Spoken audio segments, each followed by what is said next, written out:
Одоо байгаа зээлийн хууль энэ нь шүү дээ.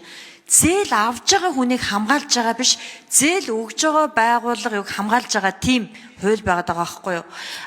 Давагдшгүй хүчин зүйл тохиолдсон тохиолдолд гэрээний нэмэлт үүргээс чөлөөлж байгаа тийм үү? Алданг тооцоос чөлөөлж байгаа.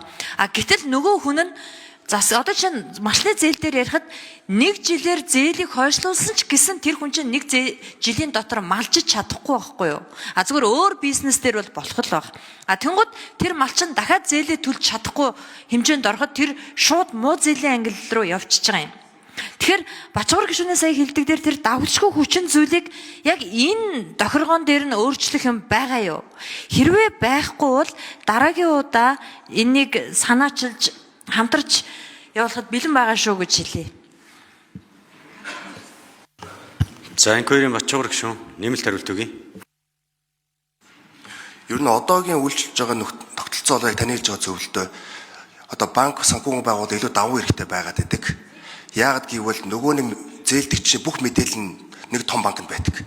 Тэгэхээр нөгөө зээлдэгч өөр банкнд очив, өөр санхүүгийн байгууллагад очив гэхээр тэр мэдээлэл хуваалцдаггүй болохоор тэр банкны нөхцөл байдлаар л одоо зээлээ аваад байгаа. Энэ онооны системээр орсноор тухайн иргэний оноо нь өөрөө өөрийн тодорхойлж болохоор ямар ч одоо банк санхүүгийн байгууллагад очиод тэгээд санхүүгийн үйлчлэгээ авах болцоо нэгдэж байгаа. Нөгөө байгууллагууд нь хоорондоо бас өрсөлдөөд юугаар өрсөлдөх вэ гэхээр илүү таадаа нөхцлөөр л өрсөлдөнө. Магадгүй одоо илүү барьцаа өрнгийн шаардлага, аль эсвэл хугацаа, зээлийн хүү гэдэг. Тэгэхээр энэ бас банк санхүүгийн байгууллагын хооронд өрсөлдөөн бий болгож байгаа яг энэ систем нэвтэрснээр онооны систем.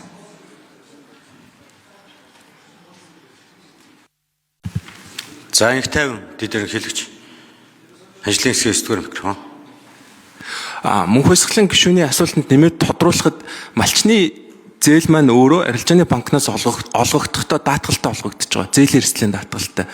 Барьцаа хөрөнгийн даатгалтай олгогдож байгаа. Малын индексжүүлсэн даатгалаар тухайн малчин даатгалд хамрагдсны үндсэн дээрс зээлийн гэрээнээс 2% хөнгөлүүлж байгаа. Тэгэхээр нийт малчны зээлийн бараг 97-8% нь бол малын индексжүүлсэн даатгалтай холбоотой байгаа. Тэгэхээр тухайн бүс нутагт зод болоод системик риск болсон тохиолдолд тухайн малчин өөрийн одоо хоригдсон малынхаа хоригдлыг малын индексжүүлсэн даатгалаар тухайн одоо үд хөрөнгөө хэрхэн үнэлснээр хамааруулад бол буцаагаад авах тийм бүрэн боломжтой байгаад байгаа. Хэрвээ үнэхээр энэ нь бол бүр одоо тэр хуулийн давсан одоо шаардлагаас бүр давсан тохиолдолд бол энийг одоо системик рискээс давсан эрсдэл гэж үзээд энэ дээр бол бүр одоо хойшлуулах асуудлыг бол тусад нь хууль гаргаж ярих тийм үндсэлтэй.